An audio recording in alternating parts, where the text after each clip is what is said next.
Time now for the morning rush. Albuquerque police are looking for the suspect in a deadly shooting in the southeast. Around 3 yesterday afternoon, officers responded to a shooting near San Pedro and Catherine where they found a man dead. Police are now looking for the suspected shooter, who witnesses say took off on foot. The victim's identity not yet released. UNM basketball player Jaquan Lyle is suspended from the team this morning after taking responsibility for a house party where 2 people were shot. This was over the weekend at an Airbnb off Chama Street near Louisiana and Lomas. The rental has a strict no-party policy. There's no word on what led up to the shooting. Lyle is serving a 2-game suspension. Erica. And active weather continues. Low pressure moves off to the east today, bringing those snow showers that are out there this morning. With it, we'll see some drying weather during the day today before the next system moves in tonight, bringing another chance for some snow.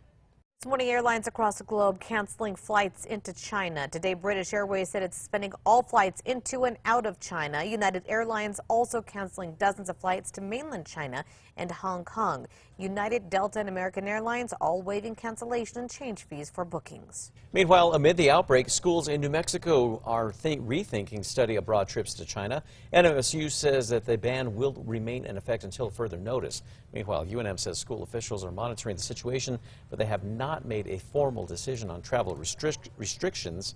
Universities across the nations are also rethinking their study abroad programs as well. A New Mexico man facing charges for allegedly driving drunk on a dirt bike. Earlier this month, a state police officer pulled over 30-year-old Miles Moses in Edgewood. The officer was giving Moses a ticket for riding an off-road vehicle on a paved street when he says he realized Moses was drunk. Moses was arrested and charged with aggravated DWI. A woman is facing charges this morning after driving the wrong way. Madeline Correas was arrested earlier this month after almost hitting a state police officer along I-40 near Gallup. And when he tried to pull her over, she reportedly sped up to nearly 120 miles an hour. Correas lost control on the icy road conditions. She's now facing multiple charges, including fleeing an officer and aggravated DWI. Lobo basketball team hoping to have another high attendance rate. More than 13,000 people showed up to watch the Lobos take on San Diego State last night.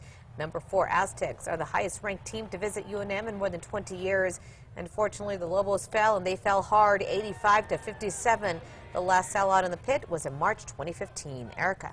And the Metro Threat Index is staying nice and low for today. We're starting out with some chilly temperatures this morning, but by later on in the afternoon, expecting some sunny and seasonal weather. The Santa Fe County Commission is considering closing a jail that houses juveniles and moving them to another county.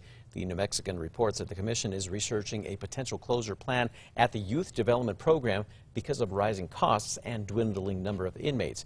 Commissioners are suggesting to send current inmates to Bernalillo County for better benefits. This morning, New Mexicans are remembering beloved musician Antonia Apodaca. The New Mexico born and raised artist is best known for performances at church fiestas and shows across the state, all with her ranchera songs and accordions.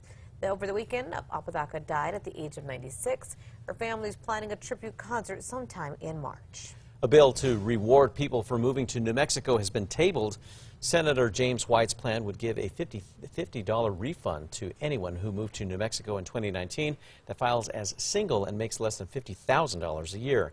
Married couples would get $100. Those taxpayers would also get $50 for each dependent. Explorer is seeing so much success from its adult nights. The 2020 schedule is already planned. This year, they'll have 6 18 and up nights with themes like Wizarding World of Explorer and 3 21 and up nights focusing on the science of wine, beer, and spirits. They say it's a good way to bring in more people and more money to the museum.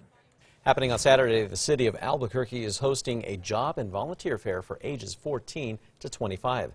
Attendees will be able to interview for city jobs like lifeguarding, working with kids, and even volunteering at the biopark. They will also be able to meet with private employers. It's happening from 10 to 2 at the convention center. A famous New Mexico murder case is coming to TV. Investigation Discovery's The Murder Tapes Season 2 will feature the murder of Stephen Begay. The Navajo Nation Council delegate was stabbed several times in April of 2018. His murder was caught on video from the cell phone of the person eventually convicted of his death, 17-year-old Trustin Begay. The show will air next Wednesday. Erica. Let's get a look at that morning drive. It looks like on the maps there are some slowdowns east on I-40 near the Big I and west on Paseo. But here's a look over downtown. As you can see, we're not dealing with any weather worries this morning. Minnesota celebrating a new drummer on the scene. His name, Ben Afquack. This duck is the star of the Instagram account Minnesota Duck, which has more than 45,000 followers. The owner says that he got the idea to test Ben's skills on the snare after watching him kick his feet in steady motion every time that he was picked up.